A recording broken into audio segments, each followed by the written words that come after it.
Build out your player props portfolio as we take one last lap around the 2025 NFL futures betting markets. All this and more. It's a brand new episode of the IBT podcast coming right at you.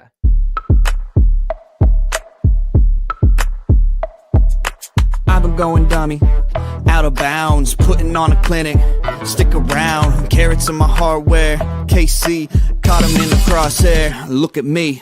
Been the guy calling Mr. MVP. Keep your ass on the bench by my MPC. Earn my stripes like I fix this league. Your dog's on the turf, my dog's in the street. You can find me somewhere in between. Never a dull moment like a movie scene. About to do the ops like I did this beat. Let them keep talking RG3. Coming to you live. This is the In Between Fantasy Football Podcast. All right, and welcome into the In Between Fantasy Football Podcast, your place for both a refreshing and feel-good take on fantasy football and NFL gambling. For perhaps the final time this offseason, we revisit the futures betting market on this episode of the program, in particular, season-long player props. With the milestone specials being introduced recently, this market has more value than ever, and we plan to take advantage of it. Absolutely buzzing coming off a fantastic holiday break. I'm your host, Seth Wilcock, and as always, I'm joined by quite the cast of characters, including a big business, light ranch and son of a gun. He's Eric Romoff. Eric, busy month in your household, so how you feeling as we begin this final month here without live football being played? Man, we know that in this household, the summers are filled with jet setting, a lot of logistics, a lot of back and forth. I'm happy to be back in the studio and sweat lodging it with the IBT fam tonight. I'm also happy to be actively drafting my Scott Fishbowl team as we speak right now. I'm pretty sure if we play our cards right, I'll end up on the clock live on these airways, and maybe you boys can help me make my pick. I like it. How's it going so far? What's the build looking like through the first couple days? Man, I was worried about this when we did it on the air. The mock draft that we did was honestly the picture of perfection. That thing could have been hung in the Louvre, and I was kind of worried that I was going to waste my shot at that on these airways. And this the first few rounds have been a bit wonky. So got myself Jaden Daniels in the 9 spot, so I was happy to see him available there. And after that, pretty much everyone that was in my queue was going in immediate succession before me. So I've had to do a little bit of scrambling to put this roster together. Okay. All right. Well, certainly we'll talk a little bit more about that later on as well. Also joining us is a man who, in a recent clip, we had Coy Rigdon at Coy Rigdon 6020 say, this guy looks like he hates his life. He's Boston's boy, Steve Lawson. Steven, great to be back with you. I hope you do, in fact, not hate your life, particularly when you're on the show. How are you, my friend? I love my life, so I don't know what that guy's coming at me for. I don't even know what take it was over, but apparently I struck a chord, but, grow up. I think it was your lack of take. I think it was your lack of like reaction. I think I said something ignorant and you didn't really make a face of it. So I think that was what spurred the comment there. Oh, well, it happens. And you can't make everybody happy. I'm actually here to kind of, sometimes the truth hurts. And sometimes, I can't really control my face or reactions. That seems just goofy. But I will say that my reactions to my Scott Fishbowl team are very different than Eric's. I'm very happy with my Scott Fishbowl team. Let's hear it. What's going on out there? So I stuck to my guns like I did in our mock draft, and I did take Brock Bowers at the 5 spot. Okay. But followed that up with 3 straight wide receivers. I wound up going Amon-Ra, Garrett Wilson, bought in. Y'all know I've been in on Garrett Wilson all off season, and I'm putting my money where my mouth is. I grabbed Rashee Rice in the 4th, and then finally went quarterback with Drake May in the 5th. Okay. I like it. I like that you're moving forward in your draft too. We had a pretty slow day here as the week worked. Oh my God. We continued. Can I just say as a PSA to the whole fantasy community, please, for the love of God, if you're in a slow draft, do not complain about your slow draft going slow. There's nothing more annoying on earth. No one likes you when you do that. Like if you're in a league chat and all you're saying is, why is it going so slow? Why is it going so slow? Why is it going so slow? Your league wants to kick you out. Yes, I do agree. I'm not trying to complain on my end as well, but everything kind of slows down here in the middle of the week, which I get it. I was pretty busy. I wasn't looking at things. But yeah, don't complain if you're in a slow draft. You're in a slow draft for a reason. I do agree. It takes out a lot of the fun of it. I got hammered. I was at work, not like I wasn't drunk. I was at work, and people were like blowing up my phone like last year during a draft. I'm like, I work in the emergency room. I am not checking my draft when I have 8 hours on the clock. I think the courteous thing to do is what happened in my draft is someone put in there, hey, do you guys want me to tag people when they're on the clock? I don't want to be that guy if no one wants me to be that guy. So yeah, I totally agree with that. Tagging is fine. You can tag and be like, hey, you're on the clock, just letting you know. Once. Yep. Once. Go ahead, Eric. I am the worst of both of these worlds. I am the person that I'm making my picks at 7 hours and 59 minutes uniformly. And I'm the first one to let people know that they're on the clock whenever they're on the clock. No, say it Big ain't OTC guy. Say it ain't so. For my team so far, again, I kind of stuck to my guns as well. Ashton Jeanty at the 101. I thought I was the first one to do that. When I looked at it, his minimum was 2.0, and then I saw Scott Fish also did that. So if Scott Fish is tailing me on that, and or really, I guess I'm tailing him, then I feel pretty good about it. And then went him there, got Derrick Henry at the 212 then. And then the 312 grabbed Alvin Kamara and George Kittle. I wasn't planning on going tight end early. I haven't taken a tight end early in any draft so far this season, but fell to me all the way at the beginning of the 4th round. Pretty happy with that. So three running backs and a tight end. What do you guys think about that build? I think it's fine. I like it a lot. I think running backs will hold a lot of value.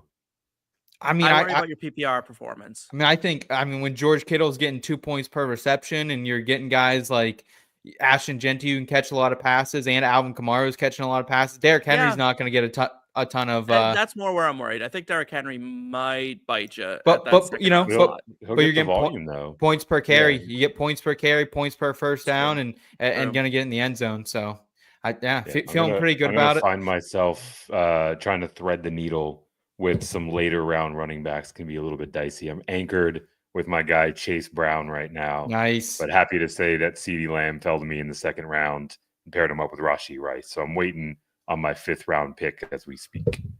Also joining us is the guy who runs the 6 behind the scenes. He's a Yinzer, he's a Ginger, and a former IUP Crimson Hawk, Kyle Scott. Jim, thanks for your work. Thanks for being here with us. How is the summertime out there in the Berg, and is the city ready for Sundays down on the North Shore yet? Oh, the city is ready. It has been raining cats and dogs this whole week. So hopefully this weekend it's a little bit better, but yeah, I'd say the city's itching for it. Yeah, down there in Ackshire Stadium here in just a couple months. Hopefully you can get out to Latrobe and enjoy a couple pierogies out there and watch the Boys of Summer heat up out there at Steelers training camp. As noted tonight on the show, top 8 season-long player props, feel-good headlines from across the sports and pop culture world, and good news to round it out. And before we get going, did want to shout out everyone who's tuning in with us, the IBT family. We appreciate you. Albert, locked and loaded here. Albert, let us know how your Scott Fishbowl draft's going. Same with you, Ben. Would love to hear from you guys in the comments below, in the live chat as well. And also be sure to check out some fantastic written content on the website, inbetweenmedia.com. While you're on the site, consider getting a ticket to Draft Night Out. That's our live fantasy football draft at the Fantasy Football Expo in Canton, Ohio this August. If you want to come draft with us and 200 plus of our closest fantasy football friends, this is the event for you. We'll have a shot wheel spinning, song singing along to, giveaways going off, and everything in between. The link for it is in the episode description. Keep in mind that these tickets are first come, first serve, and we're getting a little bit low out there. So make sure you guys are getting invested with that and our golf tournament that same weekend, the IBT Classic, if you're out there in beautiful Canton, Ohio. And news on the street, Steve will be in Canton for at least the first 2 days. No. So let's party up, Steve. We'll have a little golf game on Friday. What do you say? Yeah, that is official. I booked my flights out to Ohio for that time frame. I will be leaving promptly at 6 a.m. Saturday morning to come back to that wedding. And going straight to the wedding on Saturday? Going straight to the wedding on Saturday. Oh, that wedding is going to be legendary. I come home, get dressed, and go to the wedding. That's like in the racing world on the same day of the Indy 500s, the Coke 600, and there's drivers who like complete the double. You're like doing like you're completing the double, right? You're going to be partying at the expo I'm all until in. 1 or 2 in the morning, and then it's going You to know be what? This is like my third full year in like the fantasy football space, and with Rainbow Bowl and IBT, like I feel like I got to make an appearance in some regard, right? Like I think it's just kind of something that has to happen. legend. Wait for it. Dairy. All right, boys, let's go ahead and fire it up here in between bets. Between bets. Between bets.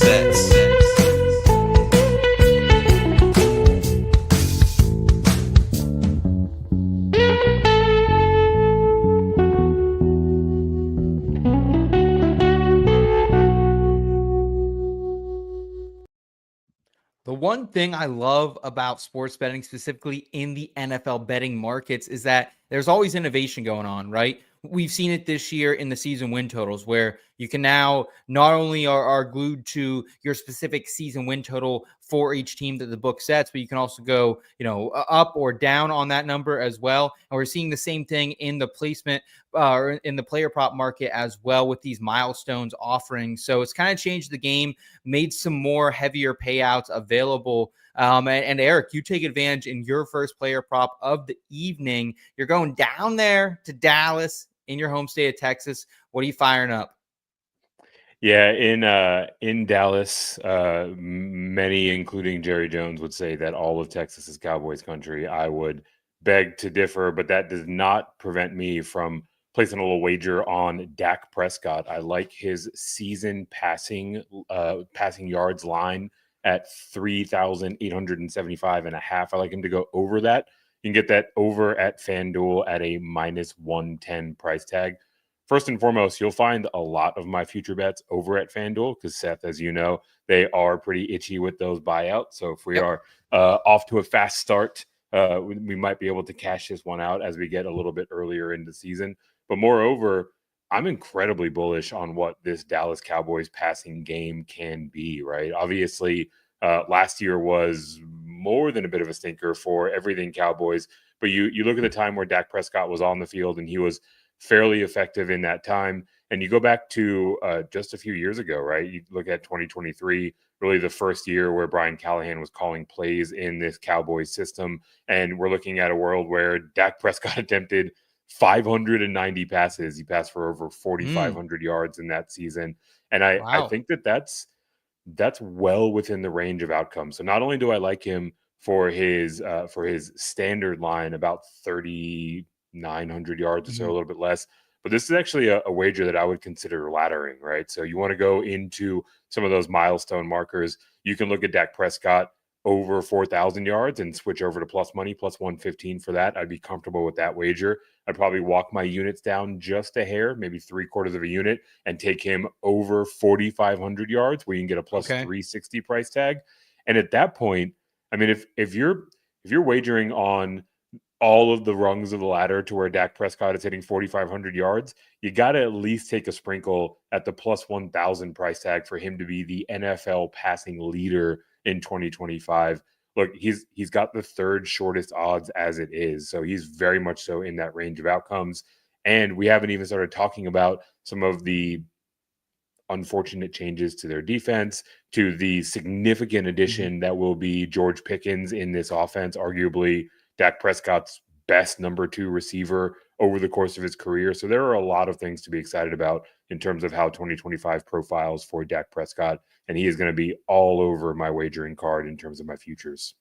The only time I feel like he's had a better true 1-2 punch was that 2020 season when he had CeeDee Lamb as a rookie, a young buck coming in under Amari Cooper, gets hurt not that long into the season, kind of puts a damper on things. And I agree. I think he's back in full stride this season. I think Shoddy at the wheel on the sticks once again is going to be good form once again. So I do like this wager of Dak Prescott. I think passing yards is a leader is a bit aggressive. I think I would definitely scale back pretty light on that. But I think other than that, I'm definitely there with Dak Prescott and targeting in fantasy drafts late in the Scott Fish Bowl as well. I got my eyes peeled for him, Steve. So like, oh God, it seems doable, but it's Dak Prescott to me is just not the guy I want to put any sort of faith in ever. Is it the injury concern? It's the injury. It's kind of like the injury concern after that injury that rendered him a shell of what he used to be. I think there's a lack of confidence that Dak Prescott plays with that it just doesn't offer any confidence to me as someone who would put this bet down, right? So like you never know when Dak Prescott's gonna like disappear on you or how he's gonna mess it up for you, but he's going to, right? And that's been Dak for the last 5 years. Is all like the talent seems to be there, but putting it together and figuring out how to use it is the issue. And last season he did not. I don't think he looked very good at all. That offense was a mess. He only was able to put it together when like the games were out of hand. It was kind of a throwaway. Then the stats started coming. I mean, 4-23. That's going to be the 2025 season for the Cowboys. I think Dak Prescott, I think this is the season we're going to start comparing him a little bit more to like Sam Darnold, where he sees ghosts too. He moves in the pocket in a way that indicates that he is afraid of getting hit. Perhaps you were saying that last year is when this itis reared its face the most. That's where you were most concerned with. I would say last year it started to like, it was something that would just seem glaringly obvious that something was off with Dak, and it just seemed like there was all of a sudden he didn't have an elite offensive line, and now the effectiveness is plummeted. If you were to take Dak Prescott's per game average from last season and have him play a full 17 games, he's up over 4,200 yards. Yeah, right? So you're cashing two of those bets on the ladder. A lot of it was that garbage time. Like I can't count on that, right? I can't count on garbage time. I think you can. I think Dallas is going to be in plenty of garbage time situations this year. Yeah, I agree with you. I think the cast is better than it was too when he was on that 4,000 yard pace. And, we're only 2 years removed from as well, boys, that 2023 season where he had over 4,500 yards, 36 touchdowns, and not much, more of a talented cast than he is now. So let's move forward here. I got a, one that I've kind of been touting all off season long is DK Metcalf.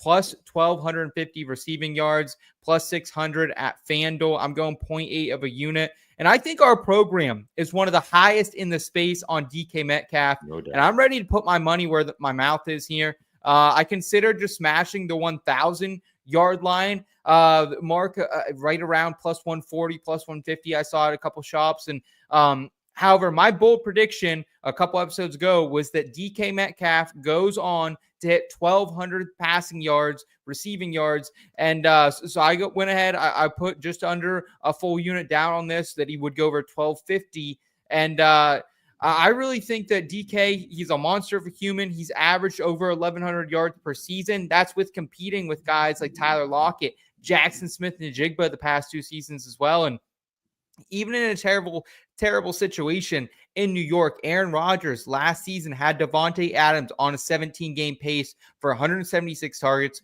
1,300 yards, 11 touchdowns through 11 games together. George Pickens also had a 17-game pace of 1,100 yards last season in this offense.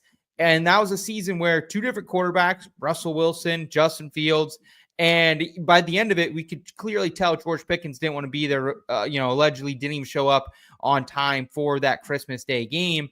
And with question marks on defense with TJ Watt and how Jalen Ramsey will replace Minka Fitzpatrick, plus 2 games against the likes of Joe Burrow, Lamar Jackson, I think the Steelers are going to be passing a little more than we think, boys. So, yeah, give me a little DK Metcalf to go yard in the Steel City here, Eric Romoff.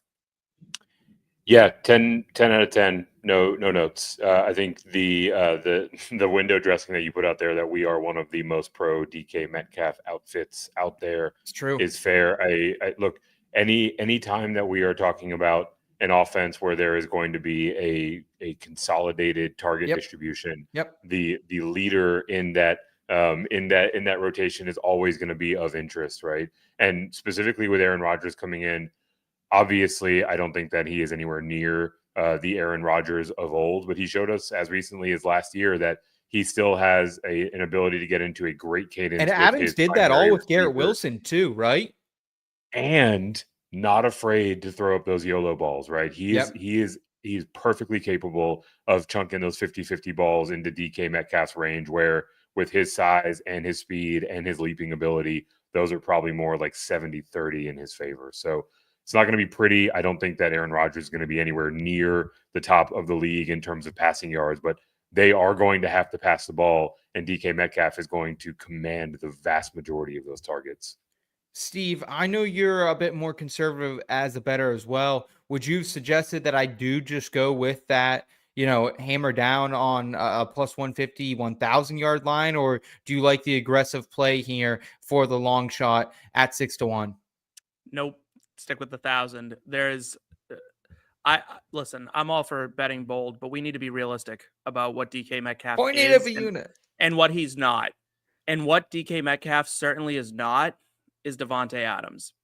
One thing that we need to remember is that while Devontae Adams was on a great pace, that was with Aaron Rodgers and Devontae Adams, who have worked together for so long that they know each other lockstep. Garrett Wilson still had 1,100 yards, and that was with Adams in company. I will also say DK Metcalf is not Garrett Wilson. He is not as talented. He's just not. He's a physical specimen.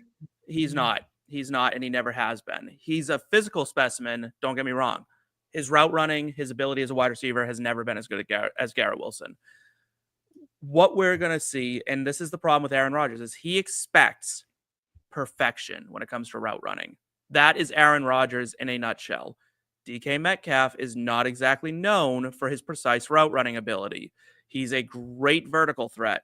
He's a great physical specimen. But when it comes to, I need you to take 2 steps, fake in, be perfect, be exactly where I need you to be. And that's how Aaron Rodgers operates. And we know that sometimes it doesn't translate. We've seen Aaron Rodgers play with guys and it doesn't look good. And I think there's a real risk that DK Metcalf doesn't look that good. Now, the volume may be there, but remember, Arthur Smith, when it comes to him and fantasy and like logic as an offensive coordinator, they're all out the window. There's a real chance that whoever the third string tight end is for this team, one of the 1,000 that they have, may wind up leading the team in targets. This thing, we maybe see a 60-40 run split. We don't know.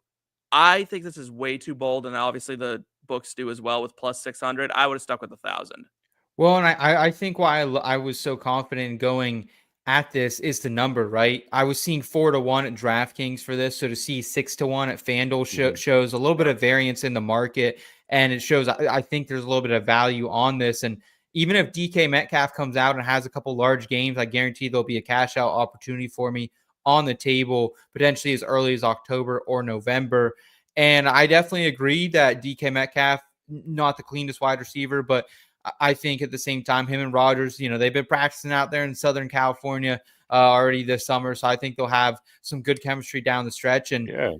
And so, if you think that Aaron Rodgers didn't have his voice in the room when they decided to trade for DK Metcalf, you're lying to yourself. This is this guy's MO. I don't doubt it. To go in and have heavy say so. The other thing is we're also assuming Aaron Rodgers doesn't look worse than last year. He's old. I give him another year off the Achilles and still support a 1,200 yard receiver. 1,200 yards would have been a pretty high finisher in terms of the yardage king. It would have. Wide receivers. No, it would have. We're projecting like a top 5 finish for DK Metcalf right now. Like, and y'all are putting like a stamp on it. Like, this is a lock. Hey, no, it's plus 600. That's why I didn't go a full unit. Yeah. But at the same time, Steve, maybe you do hate life because you hate Eric's bets. You hate my bets. Why don't we hate on your bets here? What do you have for us? Your first player prop of the evening. Yeah, I got Breece Hall over 5.5 rushing touchdowns on the season. That's going off at plus 115 on ESPN bet. This feels like a really safe floor. Like 6 rushing touchdowns, that's really not that much. That's once every 3 games he stumbles into the end zone on a running play. I mean, he hasn't hit it. He's been hurt. I mean, I'm counting on health, right? Like, and at the end of the day, that's what I have to bank on. I don't think this team's going to look as disjointed this season. I've kind of been all in on the Jets this offseason, and I felt like going with Garrett Wilson was going to be a little repetitive, but I do believe in Breece Hall and I believe in the talent. And I think one thing athletes love to do is prove people wrong. And he's definitely heard the disrespect this offseason that everyone's laying on his name. I expect a monster year out of Breece Hall. I expect this to be a year that firmly establishes him as one of the top 5 running backs in the NFL. This guy there's no doubt that he's one of the best runners in the game. There's no doubt that he's one of the best guys when it comes to vision as a running back. What he's lacked is competency, either at the head coaching position, the quarterback position, or both for much of his career. I think this is the year we finally see it click for the Jets and Breece Hall specifically. I would be happy to take an over of 7.5 touchdowns. Wow. When it comes to Breece Hall. I'd be pretty confident in that.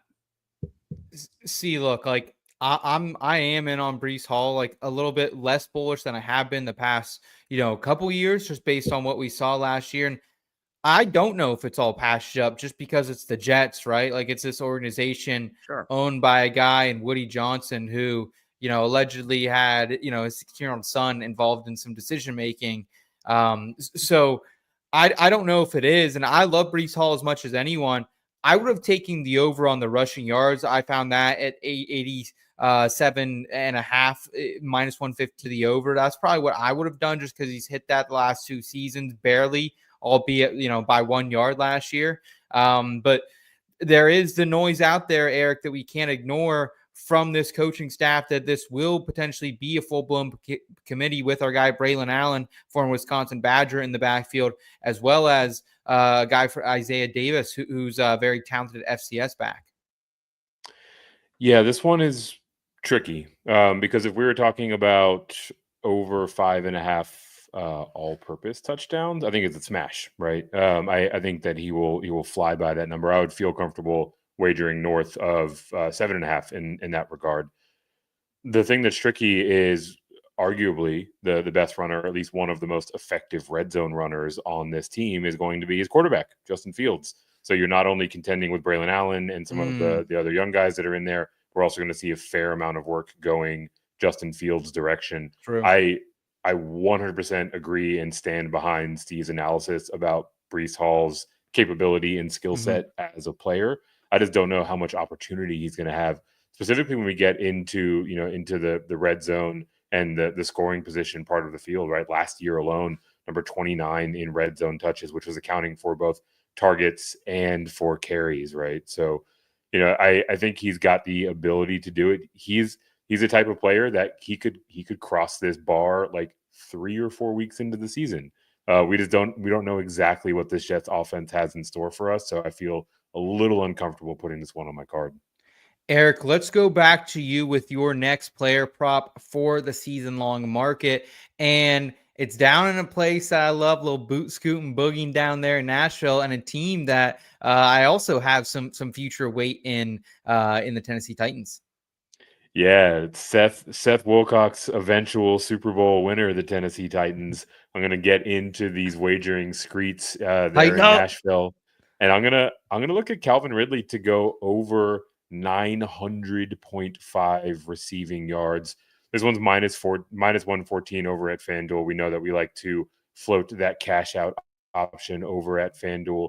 But this one is pretty straightforward, right? Each of the last 2 seasons, he was up over 1,000 receiving yards. I wouldn't mind looking at some of his milestones that are north of 1,000, north of 1,200 yards for smaller units if you wanted to deploy the laddering strategy here. But if nothing else, there's just a simple mathematic equation to be done here, right? Calvin Ridley is in an offensive system that is not changing, right? We know exactly what Brian Callahan wants to do. I think I gave Brian the Cowboys job earlier because the Titans were on my mind. But we know exactly how he wants to run his offense. And we're looking at a circumstance where he has very little to no target competition and is getting a considerable upgrade at the quarterback position. So you look at what Calvin Ridley's been able to do, surpassing this number by more than 100 yards each of the last 2 seasons with, I guess best case scenario, Billy Blue Jeans back there in terms of, competence as a quarterback. Arguably much, much worse than that. in terms of the caliber of player that was passing him the ball, and still surpassed this number. And last year alone, led the entire league in air yards, over 1,800, almost 1,900 air yards. Obviously, a lot of them were unrealized, where he was also number one, because it was Will Levis and a clown car of different signal callers there in Nashville. So I think we're going to see Cam Ward come in and be a stabilizing force. I don't know if he sets the world on fire, but I do think that he can be competent at the NFL level. And we have really nobody else to fight Calvin Ridley for target. So like getting him north of this 900-yard line, if you want to wager and deploy that ladder strategy, I'd probably go up 2 more rungs from there and feel pretty comfortable about it. Okay. Super interesting player in Calvin Ridley, because I am pretty in on Cam Ward. I've been trying to actually kind of sniff around and maybe find ways to get invested with him in the NFL futures market as well, because I think he will have a great season. But to really, find value, you're having going like 25 plus passing touchdowns, and that's just pretty unlikely for a rookie to do. So haven't found much value with him, but maybe Calvin Ridley is kind of the side in there, especially with what he's been able to do the past 2 seasons, as you kind of noted there. And I really like what Cam Ward did at Miami. He found Restrepo. Restrepo is a guy, a Biletnikoff semifinalist last year because of what he was able to do.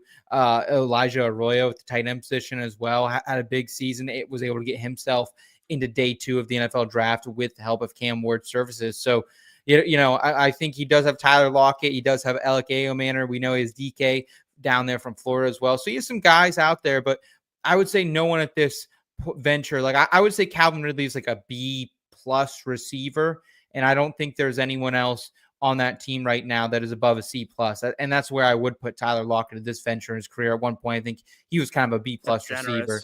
I think at one point in his career is B+. I just think he's getting older now. So, not as much after the catch type guy. So, Eric, what's the unit allocation on something like this? If you're just going with a straight -114, because I know you're more of someone who's trying to find some plus money value on these season-long props. So what is the unit allocation for something like this? Is this a hammer multi-unit play? Yeah, I mean, I don't know if I want to lock up my money for that long, right? This is why FanDuel is important. I would probably look at like a unit and a half to maybe 2, knowing that a couple of big games, maybe Cam Ward hits his upside early in the season. I might have a juicy cash out dangled my direction, but I'm never going to be the like 3, 4, 5 unit kind of guy. Okay. At least specifically on futures. Okay. I feel like for my next play that this is a player that gets brought up nearly every show we've done since the draft. So I apologize, but I'm once again going all in on Ashton Jeanty. I'm laying down a $40 bonus bet on him at +250 to score 10 plus rushing touchdowns for Chris Benjamin if this hits. And I've already talked about on the show how I think this is one of the best running back prospects we've seen in a long time enter the NFL in a Chip Kelly offense that wants to use him, doesn't have much else in this backfield. But I've really always kind of focused more on like that equating to yards and fantasy points specifically, not touchdowns. Well, in 4 seasons that Marshawn Lynch and Pete Carroll were together in Seattle, Beast Mode averaged 12 rushing touchdowns per season, never less than 11. My comp for Ashton Jeanty was Maurice Jones-Drew, MJD, formerly of the Jacksonville Jaguars. He averaged 12.25 rushing touchdowns per game, including 13 as a rookie. In the 3 seasons with Chip Kelly as the offensive play caller and head coach of the Eagles, Shady McCoy, Darren Sproles, Ryan Matthews, DeMarco Murray, those were kind of some of those backs in those backfields. They averaged 13.3 rushing touchdowns per season. With Geno Smith having just a 52.5 red zone completion percentage last year, 4% or lower TD percentage since 2023, I expect at least 10 touchdowns for Jeanty. That's what this bet is. It's probably my favorite future so far this offseason. I was trying to find a way. I have some long shots on him to like lead the league in rushing. This is another window, another opportunity to add to my portfolio for Jeanty, and something I think can hit quite I won't say early in the season, but I wouldn't be surprised if this is locked up by week 14 or 15. Steve, your thoughts on Jeanty going for double-digit tutties? I like it because I agree that Ashton Jeanty is the best running back prospect we've probably seen since like Saquon, and is probably right about in that tier, right, as Saquon Barkley. Maybe not the explosive measurables that Saquon had, but just in terms of being a pure runner and able to just dominate out of the backfield. We haven't really seen a lot like Ashton Jeanty in a very long time, maybe since Reggie Bush. So what he did at the college level was unbelievable. His ability, second to none, in my opinion. Oh, when it comes to the Raiders, though, that's where I run into issue. There is not a lot of talent on this team, and to score rushing touchdowns in the NFL, what you need is a team that moves the ball and is frequently in the red zone. Mm-hmm. Do I think the Raiders are going to frequently be in the red zone with Geno Smith at the helm and Jacoby Myers as their number one wide receiver? And Brock Bowers. Your guy, Brock Bowers. I love Brock Bowers. I love Ashton Jeanty. I think this is a year too early on this bet. But at plus 250 with a bonus bet, yeah, give me that. I like that. With the bonus bet, yeah, let's do that. You and Eric, because you actually did contribute to this bonus bet, I will say. Yeah, absolutely. And for all the points that Steve underscored there at the end, as a bonus bet, as something you're going to dangle out there, the price is right. You're taking minimal risk for this bonus bet that you got by referring a friend or colleague over to the platform. Definitely like it, right? 10 is certainly on the range of outcomes. It's hard to say how effective the Raiders will be on the whole. I think they'll be improved a pretty good margin from last year. So I do too. Not entirely out of the question, and you're taking a pretty minimal risk by using that bonus bet. Yeah. All right. Well, let's fire it over to Steve. Steve, you got one more player prop, and once again, a little Tallahassee bias coming from this Big J journalist / analyst. Yeah, and you know what? The best part about betting is betting on guys you love, right? And I think that's something that we all have to remember. And that's why, I love that you bet on Jeanty, right? That's your guy. Have fun with it. So I'm going to keep doing that. And I'm going to stick with my Homer little heart and say that Trey Benson will have over 450.5 rushing yards. That's going off at minus 115 via Caesars Sportsbook. Now, I think Trey Benson's going to demolish this number. I think he's going to demolish this number. I wouldn't be surprised if Trey Benson goes for an 900 yards this season as the starting running back for the Arizona Cardinals for the majority of the season. I think James Conner is a good player. I think it's time, though. You don't invest an early pick in a running back for him to sit behind an old, Blake Corum would like a word. Blake Corum, was he drafted in the same round as Trey Benson? I might have even been before Benson, actually. But yeah, same before, round. Right? Yeah. I mean, I think as you watched, one thing you saw out of the Cardinals, though, that you didn't see out of the Rams is that Blake Corum really didn't get opportunity. As the season went on, they wanted nothing to do with him. And they replaced him, essentially, in the draft. They went and got someone else. Trey Benson, there is no one new. That wasn't like a 7th-round pick. Trey Benson started getting more touches and more touches and more touches and more touches and getting more effective and more effective and more effective as the year went on. He stopped being a east-west runner and more of a north-south runner, which we know is important in the NFL. We saw him adjusting, taking that half second in the backfield before he hit the hole to make sure he was hitting the right hole. We saw the steps for Trey Benson to take. Trey Benson, to me, he's always had the upper end speed, but what I think people forget is his ability just to maneuver the line of scrimmage. I used to say to people, and I've comped Trey Benson a lot to Le'Veon Bell as a runner. He's a little more top end speed ability, but he has that patience in the backfield that Le'Veon Bell has, and it's that acceleration that really made both of them what made Le'Veon Bell elite and what I think could make Trey Benson elite. I wouldn't be surprised if he usurps Conner and goes for near 1,000 this season. I bet he breaks this 450 by week 10. For a guy who had 291 yards last year, only 63 carries, and we saw the likes of Michael Carter and Amari DiMarcardo go for nearly 60 carries combined. I just don't have a lot of faith in Benson. I'm gonna be honest. I just don't. I'm kind of out. Maybe it's like the scoring guy who's kind of been, was on the island for many, many years saying it. Don't trust Cam Akers. Don't trust these Florida State running backs. And then I finally go in on Cam Akers and he gets replaced by Kyren Williams by like week 2. So a little bit scorned there, but at the same Sounds time, like you've been scorned by Sean McVay, dude, bud. I mean, but like at the same time, like it's going to take injury for me I think for this to happen, and it very well could happen. But James Conner, freshest injury season he's had in a long time last year. So maybe it regresses to the mean. He goes back to playing 13 games and this can hit. But for a guy who couldn't beat out DeMercado and, those types of Jags in his rookie year, Michael Carter, I'm good on this, Eric. But, okay. Go ahead, Eric. Make your point. I'll listen. I mean, 60 carries for 300 yards. Guy was averaging 5 yards a carry. I mean, it's a fine clip. He wasn't bad. It was just the lack of field time for, like you said, a guy they spent, second round pick on. There are a lot of rookies. Bucky Irving was a rookie. He went for dang near 1,000 yards. Plenty of rookies don't play. Like we're like condemning this guy because James Conner had an elite year a great year last year.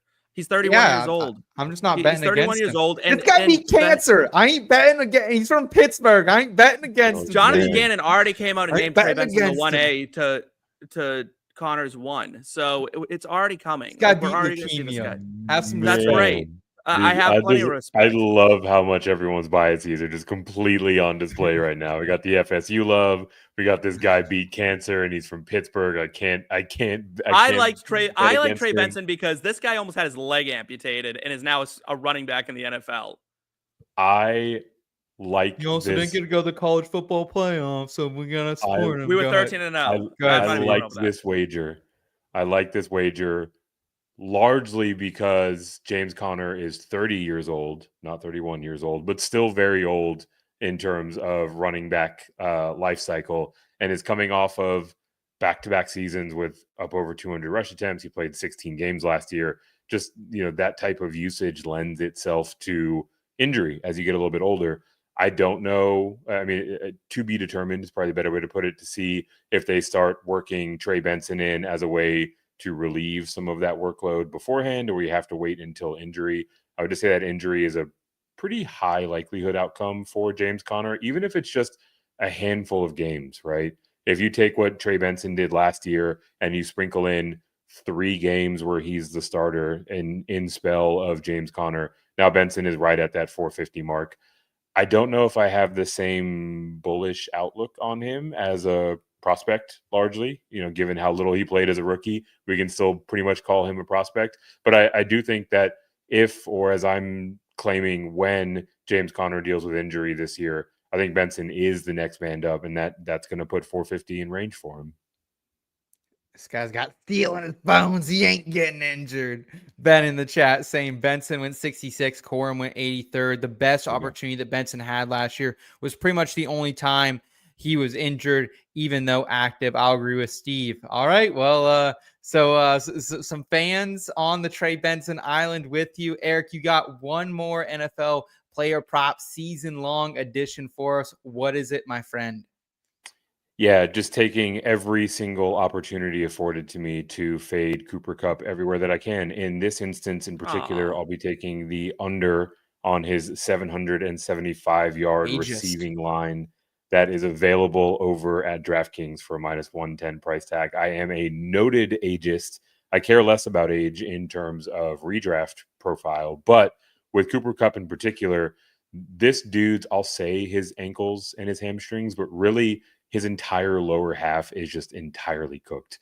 For him to be a prolific receiver for the LA Rams, and in the blink of an eye for them to say, yeah, we'll just let this guy walk, really tells you all that you need to know. He has significant injury concern. When he is healthy and able to be on the field, his ability to surpass this mark is legitimately in question, right? I don't think that we necessarily project Cooper Kupp to miss the entirety of the season or anything to that effect, but he misses a handful of games like he did last year. He played 12 games, 710 receiving yards. The year before, played 12 games, 737 receiving yards, right? Played 9 games in 2022, was just on the other side of this line, 812 receiving yards. And his issues have only mounted in terms of these reoccurring ankle issues, these reoccurring hamstring injuries. So I have a lot of question about his ability to stay healthy and to take the field. I also have a lot of question about this passing game in Seattle generally. I think there'll be enough to keep JSN fed. But with Kubiak coming in, I think it's going to be much more of a run-oriented system. We saw a lot of that in his time at New Orleans last year. I think they were 18th in pass attempts per game as a team. And also, don't really love this Sam Darnold signing, specifically behind this offensive line, an offensive line that was 30th out of 32 teams, according to PFF last year, Yeah. that allowed the second highest pressure rate in the league in 2024. All of these, like, seeing ghosts, Sam Darnold turning back into a pumpkin things are all readily available and present there in Seattle. So I think it's going to be tough sledding for this passing offense. And I think it's going to be really landing on the shoulders of anyone who's expecting meaningful production out of Cooper Kupp. My only issue with this play, and I don't mind the fade, I don't mind the price you're paying either. I think if he plays 14, 15 games, you're cooked, right? Like, I think I don't think he'll play 14 or 15 games. He's played 12 or 13 the last year. Like, wouldn't it be a stretch to get back to 14 or 15, I feel like. Might be a stretch. I just hate betting on injury. He played I don't 9, wanna, 12, and 12 the last 3 years. You guys are like, this 2 bets in a row. We're betting on injury. I just can't do it. I'm not betting on injury with I James ain't praying Conner. on their downfalls. I can't do it. I ain't praying on his downfall. His downfall is written in the stars. Cooper Kupp brought us joy and fantasy championships for years. I wish him nothing but the best, but I don't think that the best for him is north of 775 yards this year. Steve, I mean, I think we need to. Would you take the over or the under? Would you no bet for this? I'm gonna take. I'm kind of with Eric on this because let's be real. Cooper Kupp is about Eric's age at this point. The digs. Like, and I mean, listen, we got Eric out here taking shots at like Cooper Kupp's manhood, saying his entire lower half is just dysfunctional at this point. We got like, listen. This is the reality of Cooper Kupp, right? Is that he's playing slot receiver on a team that already has a pretty good slot receiver in JSN, who is their number one. He doesn't have Matt Stafford, who's going to force feed him the ball anymore. He has Sam Darnold, who's much more likely to take just whatever the offense draws up. That's what he's going to throw. That's what he does. That's fine. It's going to be a run-heavy offense. This does not. And then Cooper Kupp has to stay healthy on top of that. There are a lot of factors that are going into play that Cooper Kupp just doesn't look like a good bet. Okay. Well, I got one more for you. And since Pennsylvania doesn't allow college football player props, betting awards is about as close as I can get. And with DraftKings this week offering a 25% boost on a 1-unit futures bet, I knew I should probably, take this as an opportunity to get more exposure to who I believe is the nation's top wide receiver, Ohio State's Jeremiah Smith. He joins Alabama's Ryan Williams as the only returning semifinalist for the Biletnikoff Award. I am betting him at plus 375 from DraftKings. He's initially opened at 3-1. I'm using that 25% boost to get up to nearly 4-1 here. The top ranked overall prospect of the 2024 class comes off a season where he had over 1,300 receiving yards, the 4th most in the country, led the Big Ten, 15 receiving touchdowns, 2nd most in the country, 1st in the Big Ten. And while he was sharing the field with some great wide receivers like Emeka Egbuka, like Travion Henderson out of the backfield, Quinshon Judkins as well, I think he's going to be, kind of smooth sailing this year, right? Like, he does have guys like Carnell Tate out there who's going to be a little bit of a pain in the butt. But at the same time, no Will Howard under center, but we have a 5-star prospect in Julian Sain as well, who transferred from Alabama after Nick Saban retired there. So I'm expecting some big things from Smith here. And I suggest getting in on this bet now because his stock's probably going to rise as soon as week 1. The Buckeyes, they'll be playing the Texas Longhorns. That's a rematch of that Cotton Bowl game from last season. Texas is a really new secondary. We saw a couple of their cornerbacks go pretty early up in the 2025 NFL draft. So I'm betting that Jeremiah Smith joins Jamar Chase, joins Jordan Addison as the 3rd underclassman to win this award since 2019. I was expecting this line to be closer to 2-1, maybe shorter. So seeing it 3-1, getting this boost to nearly 4-1, it's an absolute hammer spot for me, Steven. Yeah, I think if Jeremiah Smith doesn't win the Biletnikoff at this point, it's a shock. He is far and away the best wide receiver in college football, and it's not particularly close. He is everything I think people wanted a lot of these prospects that have come out recently to be, and he's all of that and more. I think he is very much on that fast track of Jamar Chase, Justin Jefferson for the NFL. I think that's how good he is. There's nothing about what Ohio State's going to do. Listen, that's a wide open offense. It's going to throw a ton and put up a bazillion yards and a bazillion points. And Jeremiah Smith will probably go for like 1,600 yards and like 15 touchdowns or something stupid like that this season, because that's what he can do. And it won't matter who they're playing. I don't care that they're playing Texas to start. He is going to tear them apart. I'm in. And I feel like, Eric, the only people who could really take him down for this award is like Jordan Tyson, if you wanted a 10-1 number from Arizona State. If you're trying to get real frisky, you could go with like a Cam Coleman from Auburn, and Eric Singleton from Auburn. But, we have question marks about the quarterback situation there as well. Ryan Williams, he's another high-flying, young, underclassman, but we have a new quarterback for him, new offensive coordinator with Ryan Grubb coming in as well. So just kind of a lot of question marks about these other guys. Antonio Williams, maybe from Clemson. I've seen him out there 14-1. That could maybe be interesting, but for me, it's just a hammer on Smith and nothing else. Yeah, that's how I would look at it, especially when you consider the boost that you're getting here, right? Like to look at that list of potential legitimate contenders. There's really no world where Jeremiah Smith should be floating around 4-1, especially to your latter points, when you consider the infrastructure that is around this kid, right? He performed well enough to be in that conversation last year, and there is as much support, if not more support, for him heading into 2025 as there was around him in 2024, with arguably less target competition. Everyone else that you ran down on that list, there are open questions about their quarterback play, about their new coordinator or their new head coach, right? We're at a point where realistically Jeremiah Smith should be like plus 180, plus 205. Right. That's what I was thinking. So getting it at this price tag is absolutely a lucrative deal. You can cash it out. You can ride this thing to the moon. I think this is going to be a fun one to sweat out for the whole year. Hammer down, baby. Hammer down. Little Jeremiah Smith on that Biletnikoff Award winner, plus 375 at DraftKings. And that's going to do it for us at the top of the show here at Between Bets with our player props. We'll go ahead and round it out with a little good news, feel good headlines from around the sports and pop culture world. Let's hit it.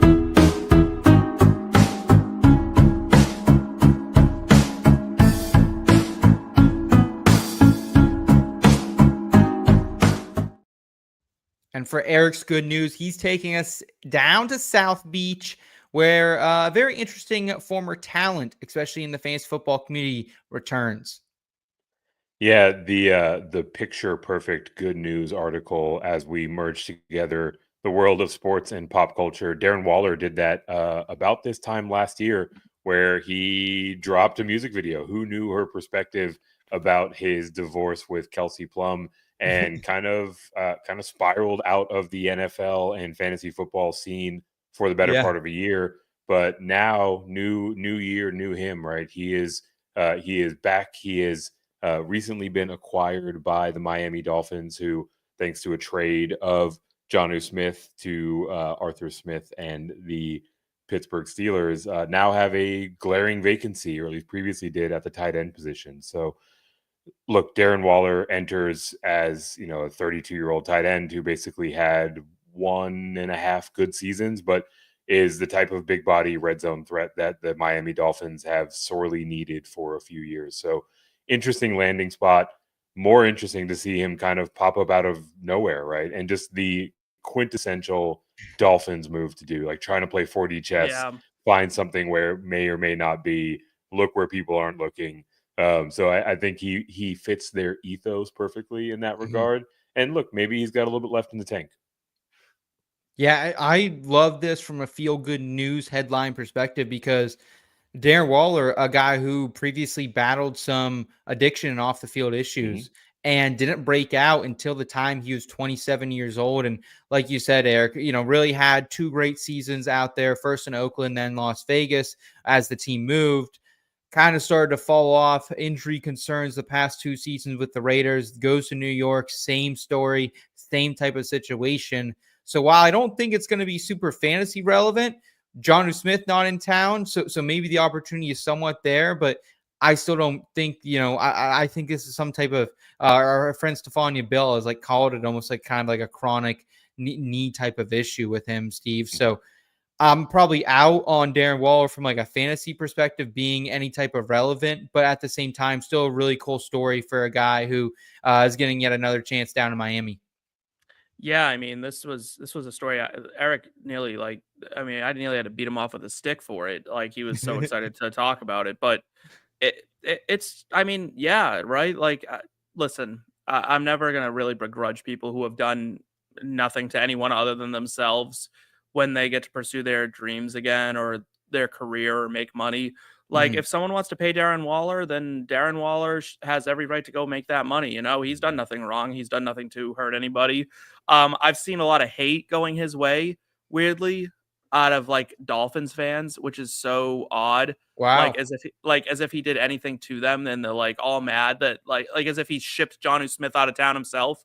But Darren Waller seems like, for all intents and purposes, like a fine guy. I wouldn't say he's like the best guy I've ever seen in my life. I don't know him. But, as far as I know, he's a fine dude. And, he battled his addictions and he beat it, and good for him. And this is good news. I think this is good. Yep, absolutely. For my feel-good headline of the week, it bridges both football and pop culture. Taylor Swift rocks Tight End University. Tight End University, of course, founded by tight end legends like Travis Kelce, George Kittle, and Greg Olsen, capped off its 5th year with Tight End and Friends in Nashville, sponsored by Bud Light. Country artist Kane Brown, he was on stage when he was joined by perhaps the biggest musician on the planet right now. Let's take a listen to what happened out there at TEU. The tight ends have in common with Nashville musicians is we're all friends, right? So, we're up there having some drinks, and we were thinking like, how loud could this place get?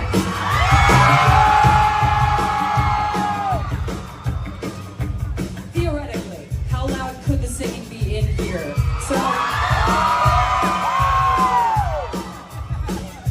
So I was like, but I don't have a guitar. And then Chase Rice was like, you think he's fine? So we would like to dedicate this to our favorite players who are going to play. And these are the tight ends. I'll stay up too late. Nothing in my brain. That's what people say. All right, we're gonna kill it there before we get copyright strike for something like that. But shout out Taylor Swift. Like, she is one for the boys, right? Like, she is a football girl out here and just doing some really cool stuff. And like, that's just like, no one asked her to do this, right? No one asked her, but she takes the time out of her night to go down, play a song with Kane Brown. Shout out to Chase Rice, who gets the name drop. I bet his album sales just went up a little bit, getting mentioned out there by Taylor Swift. But just a really cool scene, man. And like, I feel like we can finally, like, I think these guys are going to get married. Like, I don't think it's a PR stunt like a lot of people thought and we're conspiring. Like, I think this is legit, man. I'm happy for her. I'm happy for Travis Kelce living their lives. And tight end U continues to move mountains, Steven. Yeah, I love Taylor Swift. You'll never catch me bad mouthing her. I am a big fan of what she does. I wouldn't go so far as to say I'm quite a Swiftie, but I definitely love what she does, and I think she's a great, she's figured it out, right? She knows what she's doing. She's created a stardom that we in our lifetime, maybe Eric might have, and that's not an old dig. He just may have been conscious enough for Michael Jackson to know what that star power was like. But in our lifetime, Seth, we have not seen someone like Taylor Swift come along where it's been so ridiculous. Maybe Britney, right? Like maybe Britney back in the day. But other than that, like, yeah, I think this is so cool. I mean, in like a small bar like that, to suddenly have the biggest star in the world show up, like, that's a memory every single person will be able to take home forever. How happy would your wife be, Eric, if you guys are just out for a little tight end and friends event, and then T Swift comes rocking on stage with our guy Kane Brown? What part of you thinks that my wife is going to be caught at a tight end university event with me or anyone else? Maybe now seeing this video, this might be actually how I lure her to Nashville to participate in the There festivities. you go. There you go. I Rope her in, I think it's baby. cool. I'm not as convinced that this isn't part of the bit. This seems like pretty Oh, here we committed to the bit go. type of Here we behavior. go. But if nothing else, like Taylor Swift has earned her right to do whatever she pleases in her life, right? So whether it's a bit, whether it is something that is genuine, I'm not the one to say, but she's clearly forged this path for herself. And honestly, I think it's kind of cool when kind of like post apex or near the apex of a star or a celebrity's arc, they just start doing whatever they please, right? Like I think that's a really fun part of the trajectory overall. I agree, man. Showing up in bars like this and doing this type of activation when you're not asked is pretty cool. So shout out Angie in the chat saying that was pretty amazing. Absolutely. Yeah, it was cool. I'm sure a lot of people there had a night they'll never forget after that. Steve, let's go head to you. We're going to the pop culture world to round out the show. What do you have? Yeah, I am firmly in the pop culture world. You guys led me here. My good news is that Lady Gaga kicks off the Mayhem Ball tour next week in Vegas. And I am so hyped to say that I will be attending the Mayhem Ball in New York City at Madison Square Garden. I may not be a Swiftie, but I am a certified little monster, and Mother Monster is going to rock my world. I am so excited. I love Lady Gaga. I have loved her since I was in high school. I have loved her since through every album, every style, every movie, every show. I am all in to be able to. And what is so exciting for me is that I'm going to see Lady Gaga at what is essentially it is her peak. She will never be better. She will never be worse. Like, she's never been better than she is right now, and she will never be as good, right? She's in her mid-30s now or late 30s. I'm seeing her at a time where like Mayhem hit and that album was huge and was such a masterpiece of an album. I am so excited. But like the reason why people love Lady Gaga and why this is good news that she's kicking off another tour is because Lady Gaga is one of those people who just seems to get it. Like, they are so based, and they get it. And they understand where their fandom comes from and what is important to the world. And in the world today, with so much division, she is someone who really embraces the people around her and rallies people to do good and be good to each other. I'm all in on Lady Gaga as a person, as an artist, as an actor. You name it, I'm in on Lady Gaga, and I am so excited to be attending the Mayhem Ball. It's my first time ever seeing her in concert, and I cannot wait. Nice. Very well said. And you know why she is so based? She has a house here in Pennsylvania. That's right. That's how we do it here. That's going to do it for us tonight on the In Between Fantasy Football podcast. If you've rode with us this long, please do us a favor, give this video a thumbs up and make sure you're subscribing to the channel. We've got NFL betting, college football betting, NASCAR betting, PGA betting, entertainment betting, all to help you cash more and to enjoy the ride along the way. Also, be sure to check out inbetweenmedia.com for some great written content and some upcoming live events, including Draft Night Out and the IBT Classic, both at the Fantasy Football Expo this August. For Steve Lawson and my guy, Eric Romoff, and of course, Kyle Scott behind the scenes, I'm Seth Woolcock. Thanks for watching and keep it in between. Until next time, y'all.